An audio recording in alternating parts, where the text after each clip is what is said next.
নমস্কাৰ সকলোকে মীনাক্ষীজ ব্লগৰ অন্য এটা ভিডিঅ'লৈ সকলোকে স্বাগতম। আজি মই যাব লৈছোঁ মাজুলীলৈ বুলি আৰু মোৰ লগত মোৰ বান্ধৱীসকল আৰু আমাৰ কলেজৰ শ্ৰদ্ধাৰ ছাৰ আৰু মেম যাব ওলাইছে। আমি তাত কিয় গৈছোঁ, ক'ত যাম আৰু ক'ত থাকিম এই সকলোখিনি দেখুৱাম। তেনেহ'লে প্ৰথমৰ পৰা ভিডিঅ'টো আৰম্ভ কৰোঁ আহক। 7:30 বজাত পোৱাকৈ আমি সকলো নিমাতী ঘাটত লগ হ'লোঁ। তাৰ পাছত অফলা ঘাটৰ ফেৰীত উঠি আমি উত্তৰ কমলাবাৰী সত্ৰৰ দিশে 8 বজাত ৰাওনা হ'লোঁ।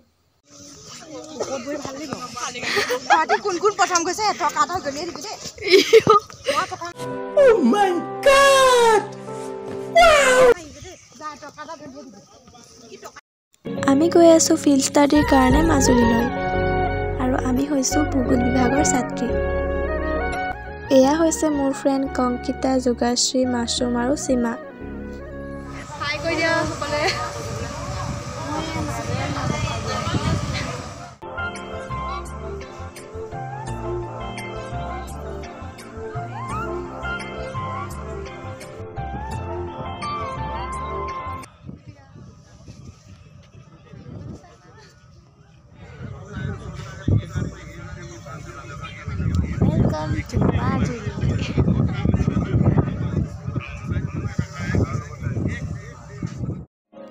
আমি 9:40 মানত নিমাতী ঘাটৰ পৰা মাজুলী পালোহি আৰু ইয়াৰ পৰা উত্তৰ কমলাবাৰী সত্ৰলৈ বাছত যোৱাৰ ব্যৱস্থা কৰা হ'ল। বাছখন আগতীয়াকৈ আহি ৰৈ আছিলে অলপ দূৰত, কিন্তু আমি বাছখন মানে যোনটো ঠাইত ৰোৱা আছিলে সেই ঠাইটো যাবলৈ ৰাস্তাই বিচাৰি পোৱা নাছিলোঁ আৰু হেৰি পৰা নামিয়ে আমি এনেকৈ খোজকাঢ়ি বাছখনৰ ওচৰলৈ গৈ আছোঁ আৰু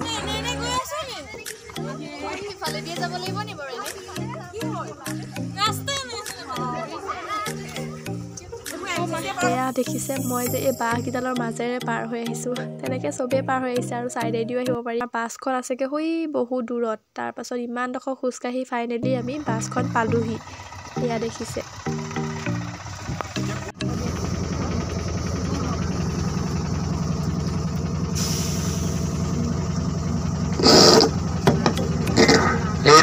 আৰু এয়া হৈছে মোৰ ফ্ৰেণ্ড গৰিমা আৰু দেৱাশ্ৰী আৰু মোৰ লগত আছে দীপিকা।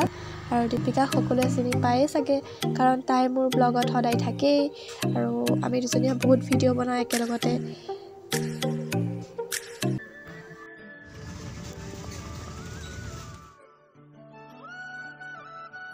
আৰু এয়া সুন্দৰ দৃশ্য উপভোগ কৰি গৈ আছোঁ। লাষ্টত মোৰ ইমানেই টোপনি ধৰিলে শুই গৈছিলোঁ আৰু এয়া শুই থাকোঁতেও আমাৰ বাইদেৱে ভিডিঅ' কৰি আছে মোক। আৰু এতিয়া আমি উত্তৰ কমলাবাৰী সত্ৰ পালোহি। এয়া এতিয়া আপোনালোকে চাই থাকক।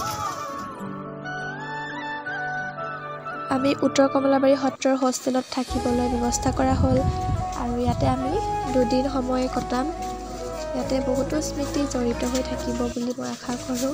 সেইকাৰণে ভাবিলোঁ স্মৃতি হিচাপে এটা ভিডিঅ'কে ৰাখি থওঁ। আৰু এইটোৱে হৈছে আমাৰ লাষ্ট ট্ৰিপ আৰু আমাৰ ফাইনেল এক্সামো হৈ গৈছে। চ' আমি বেছি দিনলৈ আৰু নাই, আমাৰ কমপ্লিটেই হ'ব BA। এইখিনিয়ে আৰু ভাল মুমেণ্ট, সেইকাৰণে সাঁচি ৰাখিছোঁ ইয়াতে। সকলোৱে যাতে ভিডিঅ'টো ছাপোৰ্ট কৰে আৰু ছাবস্ক্ৰাইব কৰি দিব চেনেলটো। নতুন নতুন ভিডিঅ' হ'ব পাই থাকিব। আৰু এয়া হৈছে ভাগ্যশ্ৰী। আমি যিহেতু ৰাতিপুৱা 10:30 মানতে পালোহি আৰু বেগ চেগ থৈ আমি ব্ৰেকফাষ্ট কৰি ল'লোঁ। তাৰপাছত আমি গ'লোঁ মাজুলী শালমৰালৈ।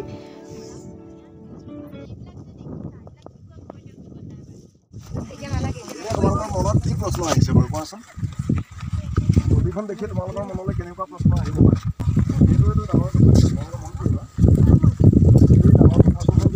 এই বস্তুবিলাক যে দিয়া আছে, তোমালোকে নাভাবিবা যে এইটো নখহে।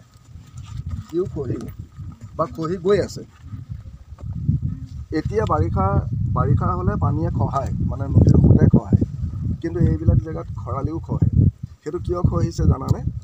সেইটো তোমালোকে পাইছা, নদীবিলাকৰ পানীৰ তলেদি এটা সোঁত আছে, মানে মাটিৰ তলেদিও পানীৰ এটা সোঁত আছে। বাৰিষা এইবিলাকত পানী তল যায়। আৰু এই যে দলং এখন পাৰ হ'লানে, নদী বা জান-জুৰি কিবাকিবিবিলাক আছে ইফালে ভিতৰ মানে, সেইবিলাকত পানী জমা হয় আৰু খৰালি নৈখনৰ পানী শুকাই যায়, কিন্তু সেইখিনি পানী থাকি যায়, ওপৰত ৰৈ যায়।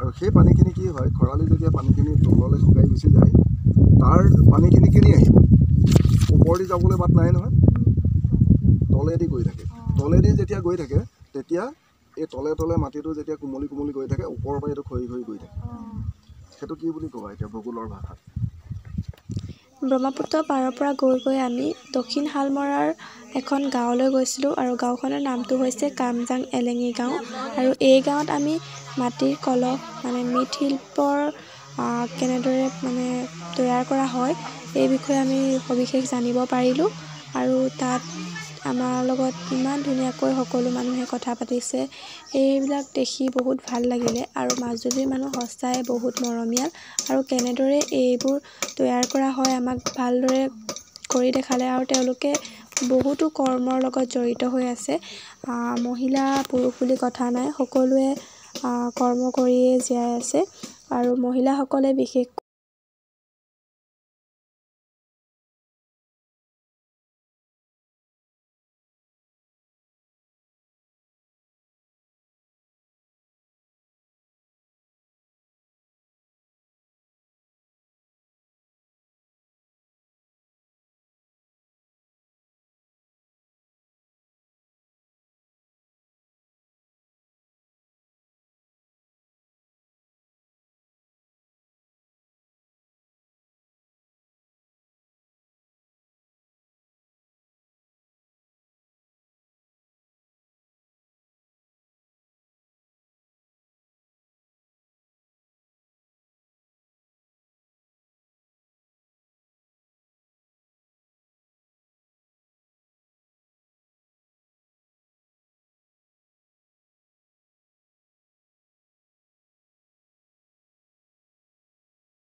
সেইকাৰণে ভাল লাগিলে লগ পাই আৰু এয়া হৈছে আইতা এগৰাকীকো লগ পাইছিলোঁ তেখেতসকলেও আমাক কৈছে যে পানী আহিলে তেখেতসকলৰ কিমান কষ্ট হয় দোকান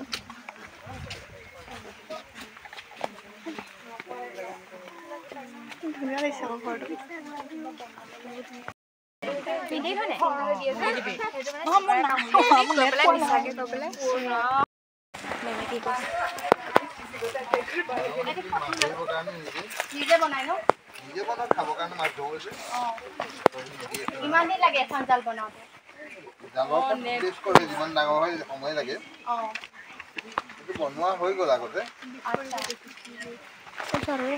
যাব লাগিছে যাবতো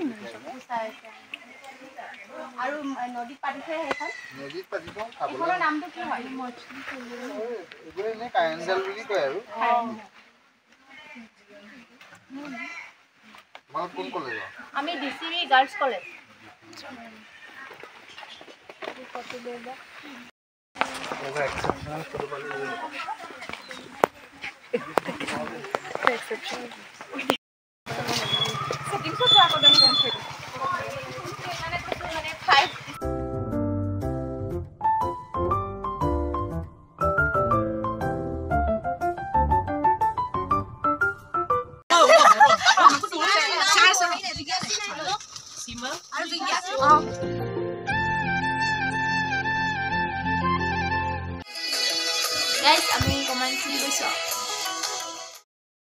আৰু এয়াই হৈছে আমাৰ ৰুমটোত 3খন বিচনা আছে আৰু মোৰ লগত আছে কংকিতা আৰু দীপিকা আমি সন্ধিয়া সময়ত মিক্স কৰি এইবিলাক চিট খাব লৈছোঁ